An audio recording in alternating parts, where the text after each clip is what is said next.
যদি আপুনি second hand laptop এটা লম বুলি ভাবি আছে আৰু আপুনি ইউটিউবত বহুত ভিডিঅ' চাইছে আপোনালোক হয়তো বহু কিছুমান অফাৰো পাইছে বহুত ডাঙৰ ইউটিউবাৰে ডাঙৰ কিছুমান শ্ব'ৰুম বা ষ্টৰত গৈ কেনে কৈছে আপোনালোকে মাত্ৰ ইমানখিনি টকাত আপোনালোকে এটা ভাল ল্যাপটপ পাব ভাল কণ্ডিশ্যনৰ ল্যাপটপ পাব আপোনালোকে লৈ যাওক আপোনালোকে হয়তো এনেকুৱা ধৰণৰ বহুত ভিডিঅ' দেখিছে কিন্তু আপোনালোকক হয়তো কোনোবাই গাইড কৰা নাই যে আপোনালোকে ল্যাপটপ ল'বলৈ গ'লে কি বস্তু চাব লাগে আৰু আপোনালোকৰ মিনিমাম ৰেম ষ্ট'ৰেজ বা কিমান থাকিব লাগে যাতে ভালদৰে আপোনালোকে সেই ল্যাপটপটো বেছি দিন আপোনালোকে ইউজ কৰিব পাৰে বা আপুনি যেটো কামৰ কাৰণে আপুনি এটা ল্যাপটপ ল'ম বুলি ভাবিছে সেই ল্যাপটপটো ল'বলৈ হ'লে আপোনালোকে বা সেই কামটো কৰিবলৈ হ'লে আপোনালোকৰ সেই ল্যাপটপত কিমানখিনি বস্তু কিমানখিনি স্পেচিফিকেশ্যন থাকিব লাগিব কিমানখিনি প্ৰচেছৰ হ'ব লাগিব কিমানখিনি ৰেম থাকিব লাগিব কিমান গ্ৰাফিক্স কাৰ্ড থাকিব লাগিব সকলোবোৰ কথা এই ভিডিঅ'টোত মই আজি আপোনালোকক আলোচনা কৰিম নমস্কাৰ বন্ধুসকল মই ৰাহুল আপোনালোকক আকৌ এবাৰ স্বাগতম জনাইছোঁ মোৰ এটা নতুন ভিডিঅ' লৈ বন্ধুসকল আপোনালোকে যদি মোৰ এই চেনেলত নতুন আহিছে তেনেহ'লে প্লিজ চেনেল ছাবস্ক্ৰাইব কৰি বেল আইকনত দবাই থৈ দিব কাৰণ এনেকুৱা ধৰণৰ ইণ্টাৰেষ্টিং আৰু ইনফৰ্মেটিভ ভিডিঅ'বিলাক অসমীয়াত কেৱল মোৰ ইউটিউব চেনেলত পাব আপোনালোকৰ ভিডিঅ'টো মাজলৈ আগবাঢ়ো আপোনালোকৰ কথা হৈছে যদি আপুনি এটা নতুন বা সেকেন্ড হ্যান্ড ল্যাপটপ এটা ল'ম বুলি ভাবি আছে আৰু আপোনালোকে হয়তো বহু ইউটিউবাৰৰ ভিডিঅ' চাই আপুনি ডিসাইড কৰিছে যে আপুনি এইখন ষ্ট'ৰৰ পৰা গৈ আপোনালোকে এইটো মডেলৰ ল্যাপটপ আপোনালোকে বা এইখিনি বাজেটৰ ভিতৰত আপুনি এটা ল্যাপটপ ল'ব কিন্তু আপোনালোকে জানে যে আপুনি কি কামৰ কাৰণে আপোনালোকৰ ল্যাপটপ লৈছে যদি আপোনালোকে এডিটিঙৰ বা গেমিঙৰ কাৰণে ল্যাপটপ ল'ম বুলি ভাবিছে তেনেহ'লে আপোনালোকৰ ল্যাপটপটো কণ্ডিশ্যন বেলেগ হ'ব লাগিব স্পেচিফিকেশ্যন বেলেগ থাকিব লাগিব না যদি আপুনি জাষ্ট নৰ্মেল কিছুমান দোকানৰ যিবিলাক কাম থাকে বা আপোনালোকৰ যিবিলাক নৰ্মেল ব্ৰাউজিঙৰ কাম থাকে তেনে ক্ষেত্ৰতো আপোনালোকৰ ল্যাপটপৰ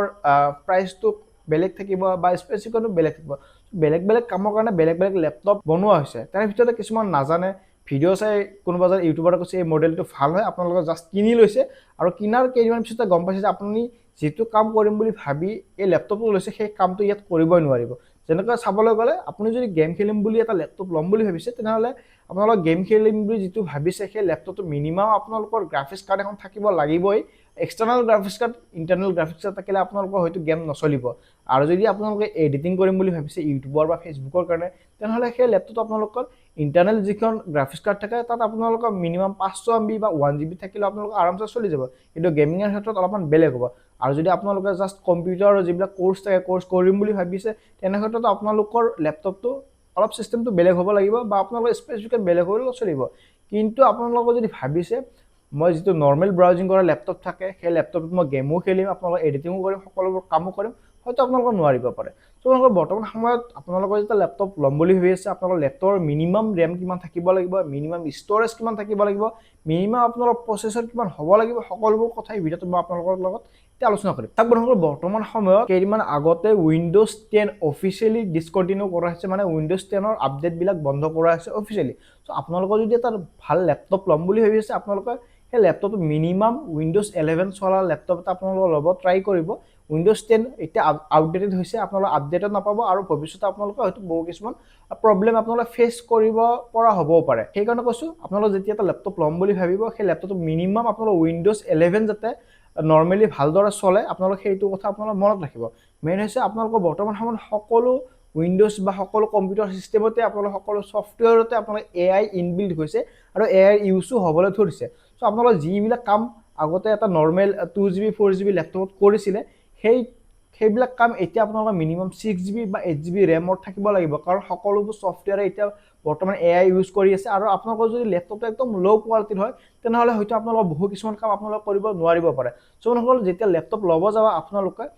যদি গেমিঙৰ কাৰণে বা এডিটিঙৰ কাৰণে আপোনালোকে ল্যাপটপ ল'ম বুলি ভাবিছে তো মিনিমাম আপোনালোকে 6GB বা 8GB ৰেম থকা ল'ব আৰু মিনিমাম 256GB বা 500GB SSD থকা ল্যাপটপ এটা ল'ব ট্ৰাই কৰিব তাৰ ভিতৰত আপোনালোকে এনে ধৰণৰ আপোনালোকৰ গুগলত বা আপোনালোকৰ ChatGPT-ত আপোনালোকে সাৰ্চ কৰিব বা আপোনালোকে খুদিব আপোনালোকৰ গেমিঙৰ কাৰণে বেষ্ট ল্যাপটপ স্পেচিফিকেশ্যন এইখিনি প্ৰাইজত কোনটো হ'ব আপোনালোকে এনেকুৱা ধৰণৰ চাই ল'ব আৰু মেইন কথা আপোনালোকে যেতিয়া সেকেন্ড হ্যান্ড ল্যাপটপ ল'ব যাব এটা কথা আপোনালোকে মনত ৰাখিব বেছিভাগ সেকেন্ড হ্যান্ড ল্যাপটপ বিলাক যিবিলাক আহে সেইবিলাক হয় কোম্পানী পৰা যেনেকুৱা কিছুমান বহুত ডাঙৰ IT ইন্ডাষ্ট্ৰি থাকে বা আপোনালোকৰ ভিডিঅ' এডিটিং বা গ্ৰাফিক্স ডিজাইনিং কোম্পানী থাকে তেওঁলোকে কি কৰে নিজৰ এমপ্লয় বিলাকক ল্যাপটপ অফিচৰ পৰা প্ৰভাইড কৰিবলৈ একেলগে 50 পিস 100 পিস কিনে আৰু সেইবিলাক ল্যাপটপ আউটডেটেড হ'লে একেলগে সেকেন্ড হ্যান্ড মাৰ্কেটত চেল কৰি দিয়ে আৰু সেইবিলাক ল্যাপটপ সেকেন্ড হ্যান্ড মাৰ্কেটত বিক্ৰী কৰিব পাৰে